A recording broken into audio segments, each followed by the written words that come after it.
فلاں تاریخ تک بات کرو ورنہ ہم سول نافرمانی شروع کریں گے۔ مفاہمت اور خیر سگالی اور افہام و تفہیم اور آپس کی بات چیت، یہی ایک طریقہ ہے۔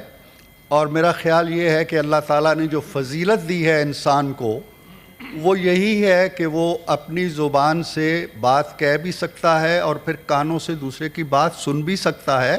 اور اللہ تعالیٰ نے جب یہ حکم دیا کہ انسان کو سجدہ کرو تو کہا ایک عظیم فرشتے نے کہ جی میں نہیں کرتا، یہ تو مٹی سے بنا ہوا ہے اور میں آگ سے یا نور سے بنا ہوا ہوں۔ تو پھر اللہ تعالیٰ نے جو فضیلت بیان کی وہ یہی ہے کہ میں نے اس کو علم سکھایا۔ تو علم واحد برتری ہے، سوچ، دانش، حکمت، یہ واحد برتری ہے جو انسان کو پوری مخلوقات کے اوپر دی گئی ہے۔ یہ افہام و تفہیم کتنا ہی طاقتور جانور کیوں نہ ہو اس کے اندر نہیں پائی جاتی۔ اس کی اپنی لینگویج ہے، اس کی اپنی خود سری ہے، اس نے خود شکار کرنا ہے اور کھانا ہے اور سو جانا ہے۔ میں یہ سمجھتا ہوں کہ ہماری ایک تاریخ ہے اور اس تاریخ کے اندر جناب چیئرمین بڑے نشیب و فراز آئے اور ان سے ہم نے میرا خیال ہے کہ بہت کچھ سیکھنے کی کوشش نہیں کی ہے۔ شیریں آپ سیٹ پہ آ جائیں گی تو میں اچھے طریقے سے بات کروں گا۔ Thank you. تو میں یہ عرض کر رہا تھا کہ حالیہ جس موضوع پہ کل میرے فاضل دوست نے، honourable leader of the opposition نے بات کی ہے، یہ ایک اہم موضوع ہے۔ جو لوگ وہاں سے آئے وہ بھی پاکستانی ہیں، ان کے اندر اگر باہر سے کچھ لوگ آئے ہیں ان کی نشاندہی بھی ہو گئی ہے۔ قانون کو اپنا راستہ اختیار کرنے دینا چاہیے اور قانون اپنا راستہ اختیار کرے گا۔ لیکن چند ایک چیزیں ہیں جو میں بھاری دل کے ساتھ کہہ رہا ہوں اور ماحول کو خراب کرنے کے لیے نہیں کہہ رہا ہوں۔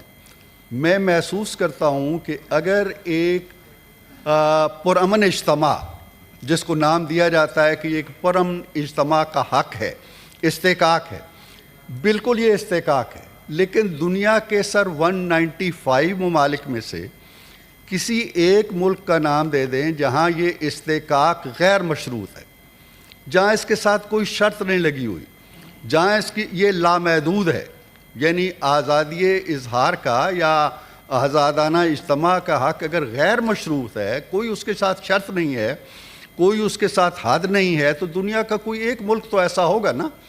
کوئی ملک نہیں ہے۔ اقوام متحدہ کے جو پروٹوکولز ہیں اس کے بارے میں وہ دیکھ لیجئے۔ اب یہ جو احتجاج ہوا ہے، پرامن احتجاج، اب آپ مجھے بتائیے جناب چیئرمین کہ پرامن احتجاج کوئی الجہاد کے نعروں سے شروع ہوتا ہے؟ کوئی پرامن احتجاج مارو یا مر جاؤ کے نعروں سے شروع ہوتا ہے؟ کوئی پرامن احتجاج ایسا ہوتا ہے جس میں پانی پت کی جنگ کے حوالے دیے جائیں؟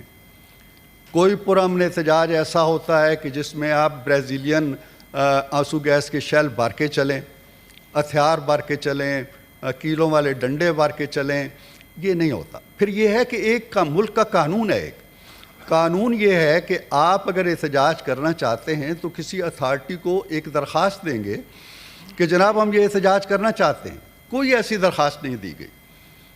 پھر ماضی میں بھی ایسا ہوا، درخواست دی گئی، انتظامیہ نے مسترد کر دی، یہ عدالت میں چلے گئے، عدالت نے رعایت دے دی، جگہ مقرر کر دی، نہ یہ عدالت کا پروسیس ہوا اس دفعہ، نہ کوئی اجازت مانگی گئی۔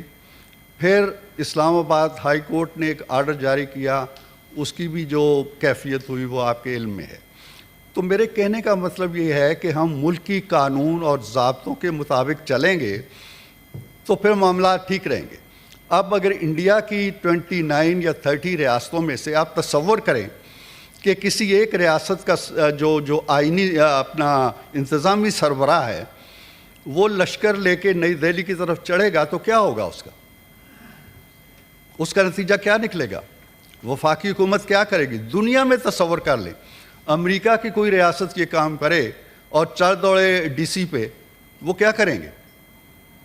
تو اس لیے ہمیں ان چیزوں کو ترک کرنا ہوگا۔ اگر ہم نیگوسیشن کی طرف آتے ہیں، اگر ہم مذاکرات کی طرف آتے ہیں، اگر ہم یہ کہتے ہیں کہ جی ہمیں بات چیت سے مسائل حل کرنے چاہیے، اگر ہم یہ کہتے ہیں جی کہ چور اب چور نہیں ہیں، ڈاکو اب ڈاکو نہیں ہیں، ہم چوروں سے بھی ہاتھ ملائیں گے، ڈاکو سے بھی ملائیں گے، سو بسم اللہ۔ ہم نے کبھی دروازے بند نہیں کیے۔